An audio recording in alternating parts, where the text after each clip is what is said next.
My name is Goldman. I'm the director and founder of Goldman and Associates. Our firm has a primary focus on family law issues here in Michigan, and today we're continuing our video series designed to educate our viewing audience, so please subscribe to our channel. Is there such a thing as a successful divorce? And if so, what's the key to it?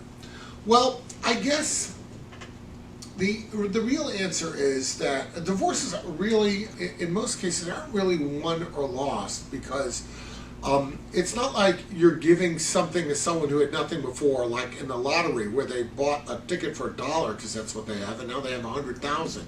It's not really what it is. In divorce cases, when it comes to stuff, when it comes to money, we're trying to divide fairly what's already there. The parties already have it. The question is, are we dividing it appropriately and fairly, and do we know all of it, and are we making sure that all the assets are appropriately allocated? So it's not really a question of winning the divorce. There is a concept, though. Do we have a peaceful divorce? Do we have a divorce where at the end of it we focused on the big picture, we will survive it? And that's really the important thing. I liken it to surgery. If you're having surgery to have something removed, I suppose anybody can come in and cut something off or remove your gallbladder. They can teach a machine to do that. But the question is, what will your post-surgical course be like? How will you recuperate from it? 6 months down the road, are you still going to be having complications? Are you going to be dealing with disability? Are you going to be dealing with post-surgical infection? Are you going to be dealing with or is your course of healing going to be uneventful? Very much the same is the case with a divorce, because in a very real sense, a divorce is like a surgery. You're getting cut in half. The question is, how do you survive it? Can you survive it with an uneventful post-surgical course? After the divorce is over, will you basically be able to go on your way, live your life? If you have children, live a peaceful life with the children, share that. Are you going to be able to do that?